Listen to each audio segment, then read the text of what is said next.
Good morning, it's Monday. How you doing? Have you got yourself settled into your Monday routine, whatever that is, school, work, whatever that may be? For us as labels are so restrictive, aren't they? But it can be helpful to have descriptions around our language. And I describe it as a radically unschooling family. Radical indeed. We're all radical, aren't we, whether we're unschooling or not. So that means we just go with our flow. And I put a picture up on Facebook, on the public page this morning, a little video, and it was when you're going with the flow, and it was, these like extreme rapids, and it just made me smile, especially in this like full moon energy that we're in this morning, this like opening of this eclipse energy, this full moon energy. I'm like, there's a lot of intensity around for people, and my friends and my clients alike have been in contact with me a lot over this last week with a lot of stuff, big stuff coming up for them, particularly around relationships. So I just want to honour that if that's going on for you, so that you can think, oh, okay, there's a reason that this is going on for me. And it's, a way of reframing what can seem like something really hard, can feel like a crisis, can feel like a lot of discomfort. And it doesn't make it any easier, but it does invite us to consider that there's an invitation for it to be for us, not against us. An invitation to say, okay, this is helping me to let go of something, release something, move more deeply into something which is really fully supporting me and who I truly am and what I want in life. And it doesn't make the journey any more comfortable, I know, but it does give us some reassurance that we are supported as we're on that ride. So I just wanted to throw that out. So for us as a radically unschooling family who's going with the flow, we are going with my mother-in-law, aka Granny, who we live with, out for a jolly. And at the moment, it just seems like cafes are the thing of choice. It might shift a bit as the season's shifting here in the UK. It was really nice at the weekend. I was out in the garden, and so that could end up shifting. But where the weather's been crummy, we've got in a bit of a habit of going to cafes, and it's down to 2, and I'm getting messages, no this one, no this one, no this one, no this one. Not quite decided, but we're going soon, and it might be that we're in the car before it's decided. Do you ever do that, like on the way, and then actually, no, I'm not sure this is right anymore, and you're sort of sitting, pausing, waiting to hear what feels right for your kiddo, and readjusting. So I don't know why I'm saying this, but I just say what comes and trust that it's useful for someone. But we're very interested in human design, and I've shared before, Steph in our community is the expert on parenting by human design, and I am an amateur enthusiast, and me and Eliza have studied it together. She's done a course in human design, and so we speak the language of the energy system of human design, and she has what's known as a splenic authority.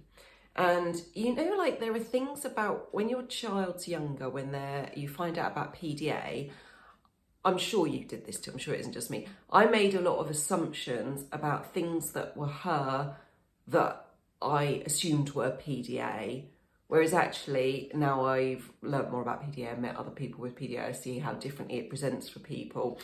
And I acknowledge that this might not be true for all PDAers, whereas I used to think this is just the way. But she has what's known as splenic authority, and that means her inner guidance is, I always think of it a bit like our gorgeous black cat.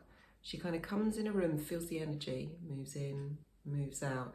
It's very primal and survival-led and instinctive, but it's very in the moment. So sometimes she'll decide, I want to go to, say, Starbucks, that's a popular one. And then we're getting in the car and we're going, and it's like, that decision felt right at the time, now it's off. And she will hear that and she'll say, my authority is not, or you can walk into a room And it's like, this was okay, now it's not okay. You know, you've booked a restaurant, you've made a plan, you've gone to the cinema, you walk in, it still doesn't feel right anymore. And, you know, that's been, excuse me, one of my challenges to grow as a parent, is that honouring that and that being okay. Because what opens up for us as parents, when we honour something in our children and we say, that's okay, and not just say that's okay, feel truly that's okay and be at peace with it in ourselves. We have to honour that in ourselves, and that's a whole new journey, isn't it? Like, saying it's okay for someone else can only be partly true until we fully accept it in the wholeness of ourselves, and that includes for us. We get to change our mind, we get to be an inconvenience, we get to cancel plans, we get to not attend that class that we paid for. You know, it's like, that stuff was never okay for me. And I had very loving, supportive parents, which I know was not everyone's experience, but just in society, in our culture, you know, this stuff's not really the norm. It's not the okay for children, is it?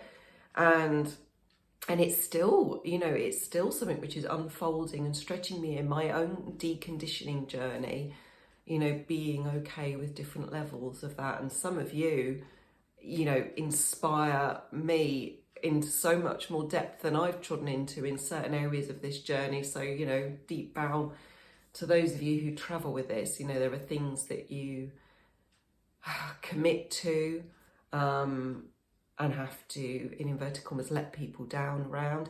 There are places where you have to draw boundaries around family and friends because it's not a possibility for you at the moment.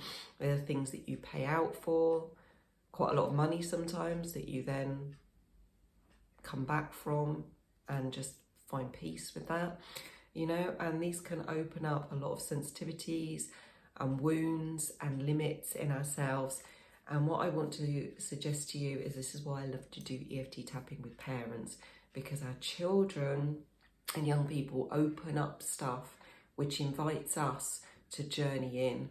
You know, we're looking through the lens of them, but we're noticing what's coming up in us and being able to honour that and releasing and letting go and doing the deconditioning work with this gorgeous tapping technique, which really helps us to let it go on a holistic level, on a mind, body and soul level, because it really is a holistic journey. And if we just let it go on the mind level, and we just make peace with it in our thoughts, it doesn't address where that kind of discomfort, that buzz, that fuzziness shows up in our body's energy system.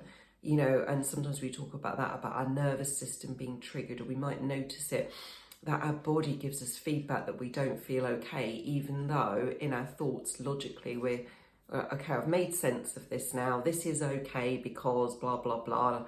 I hear things like, I get my DLA, and so that money is put aside. So if they don't attend that, that's okay. You know, just as an example.